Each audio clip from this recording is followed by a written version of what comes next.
Hi guys, I'm Natisha. I'm a food consultant, a chef, and an author. For those of you who don't know me, I run a food consultancy business and I work with companies up and down the UK in the food industry, from retail, food manufacturing to restaurant clients as well. So the last few weeks have just been somewhat horrendous, as I'm sure you've all experienced as well. So I'll just be sharing what I've seen. So if I just go into the next slide. So I had a thought about this and I wanted to do a bit of a brain dump. So I'm just going to read out my thoughts before I go into my slides. So for me personally, lockdown has been somewhat of a journey. Just before lockdown, when Boris had advised us all not to go to restaurants, bars and cafes without declaring an official lockdown, I remember going through my social media and it felt as though every single business in food and hospitality felt like they just had the rug ripped from underneath their feet.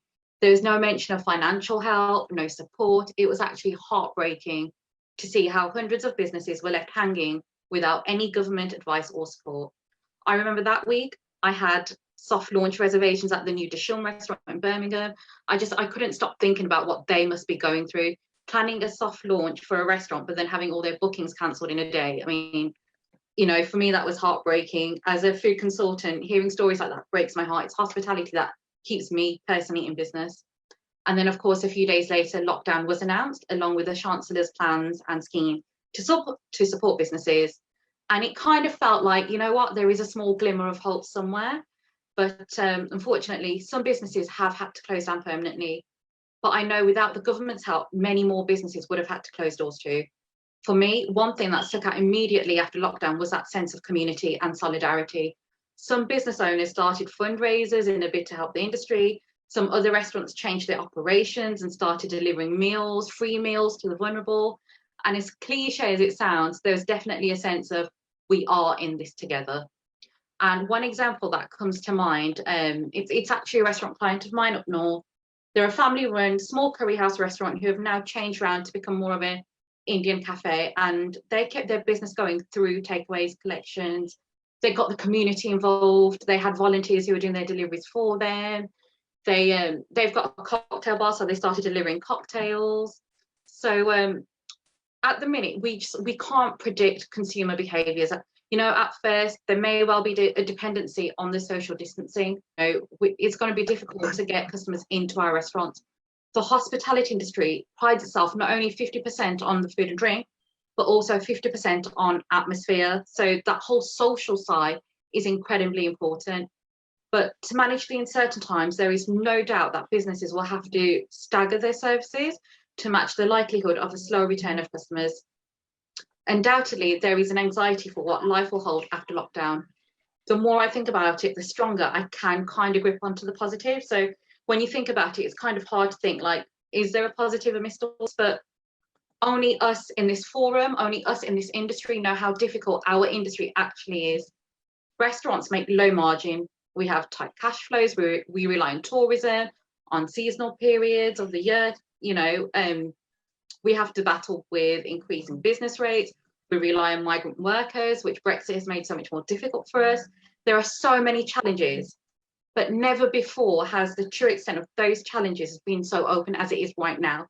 The whole of the UK and other industries are seeing what we're up against constantly.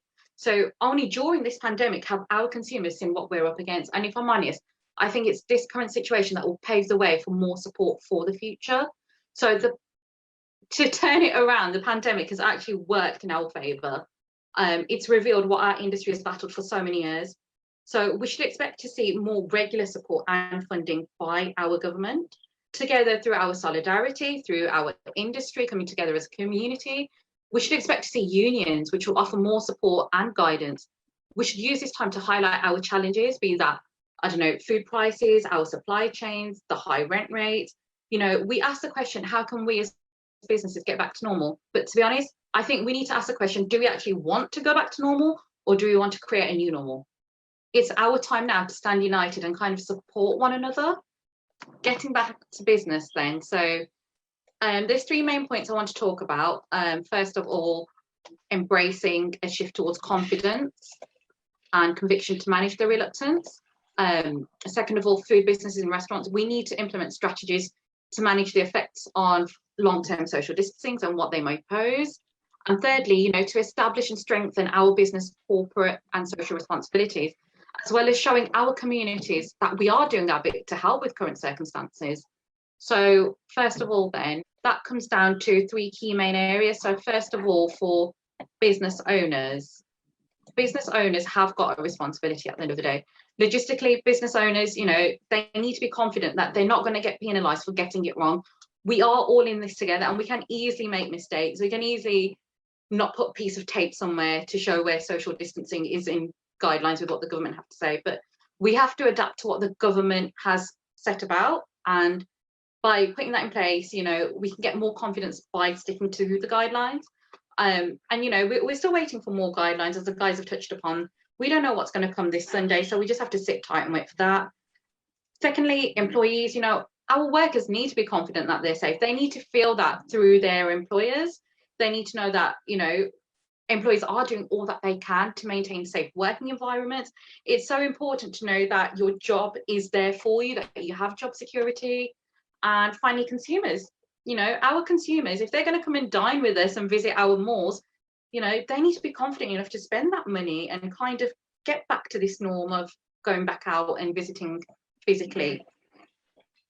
And then on my second point, so food businesses and restaurants it's never been more important to kind of have more strength with our strategies to manage the effects of that social distancing. You know, we don't know how long it's going to last until the end of the year, next year maybe.